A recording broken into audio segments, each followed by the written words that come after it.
So I do this thing where I go back and rewatch the trailer of a movie that I've already watched to gauge just how much of the story is on display right from the jump. And I noticed something fascinating about Sinners in particular. Between both of the trailers that were released, not only is the villain only shown for one scene, but I don't even think the main protagonist crosses paths with him either. Now, for those of you who've seen the movie, you're probably thinking I'm talking crazy. After all, Remmick is in the second trailer and clearly pointed out as a threat in the movie. So, yes, but also no. It's true that Remmick is a direct cause for most of the events in the latter half of the movie, but once you learn more about his actual character, it paints a picture that he is indeed the antagonist of the story, but not necessarily the villain. I find Remmick to be a shining example of how the distinction between villain and antagonist can be used to propel a character beyond the basic trope of bad guy doing bad thing. But first, let's put definitions to these two terms. Merriam-Webster lists the definition of antagonist as one that contends with or opposes another, which is usually opposite of a story's protagonist, defined as the principal character in a literary work. Morality is left out of both definitions because, just like in real life, things are rarely as black and white as one side good, one side bad. Compare these to the secondary definition of villain as a deliberate scoundrel or criminal, implying that said character's wickedness isn't outright bound to the story's protagonist. I find that Remmick falls into the former definition by way of his motivations throughout his screen time in the story. There's an underlying through line of connection to one's ancestry through the movie, and Remmick is no exception. But in his current setting, he's like a fish out of water. His introduction shows him completely solitary and on the run, until he turns the white couple into his thralls. After he's attracted to the juke joint by Sammy singing, his main goal is to also turn Sammy so that he can use his powers to commune with his ancestors from long ago. And the crazy thing is, I don't think Remmick killed those people maliciously. The way I see it, he was rebuilding a community that was long lost to him, with people that are oppressed in a similar fashion to the persecution that he himself had faced firsthand. This underlying altruism is hinted at during his first conversation with Smoke and Stack at the doorway. Obviously, there's his visceral reaction at the accusation of being a Klansman, but after that, when questioning about Mary's presence in the juke joint, there's a subtle moment where he winces at the mention of family, no doubt bringing up bitter memories of what he lost in the past. This is also highlighted when Mary goes to assess Remmick's group outside of the joint. He sensed the pain that Mary was in and offered her an alternative that came across as sincere, but turned malicious once his vampire instincts kicked in involuntarily.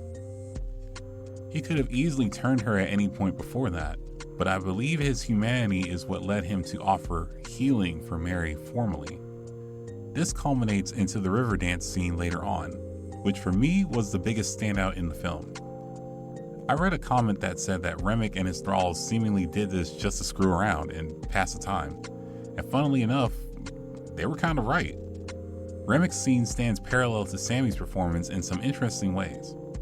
Remmick at this point has garnered some success in his quest to revive his community thanks to the newly turned thralls, and in the high of this success, he breaks into song originating from his homeland.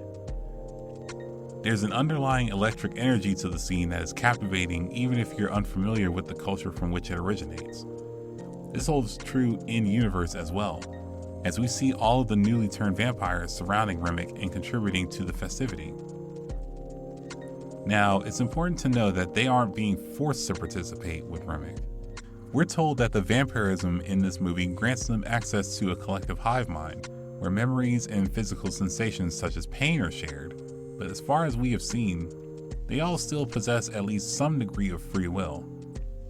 No doubt that everyone was in tune with Remmick's emotional state once he began singing, and we're being shown the pride of Remmick's heritage that he brought from home, very similar to how Slim explained to Sammy about the blues.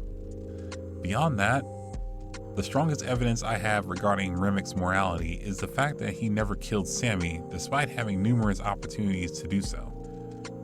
Truthfully, the moment the vampires rushed the barn, Remmick could have easily blitzed the whole group considering he could fly, but even while gripping a helpless Sammy backed by his entire horde, he took ample time to explain his philosophy directly to Sammy in an attempt to convince him that his way was the right way.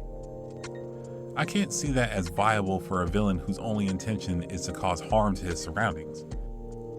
Yes, Remmick is still a bad guy for killing all those people and forcing them to become vampires, but it comes across as a misguided means to an end versus malicious intent. So if Remmick isn't the villain of the movie, then who is it? Oh, it's definitely Hogwash or Hogwood or Hog whatever that bastard's name is. Yeah, like that dude was pure evil. Like it wasn't even hard to guess from the beginning of the movie. He kind of just had that stereotypical evil presence looming over him. And also what I said earlier about the protagonist and villain never meeting was true. At no point are Sammy and Hog whatever shown together. And thinking about it now, I don't even think Sammy had any knowledge about him in the first place. It's crazy to think that that was technically a B plot for the movie, but I'm glad it was resolved in a satisfactory way. But back to the main point. I think a lot of the success for Sinners lies in Remmick as a character. It's no doubt that the build-up to the eventual climactic action scenes did a lot of the heavy lifting for the movie, but all of that could have easily fallen apart from a bad antagonist. For as little screen time as he had, the snippets of complexity to his character goes above and beyond the standard fare for vampire horror movies. It's that quality of writing even for the ill-fated characters of a story that cements the story itself as up there with some of the greats. And I really appreciate it.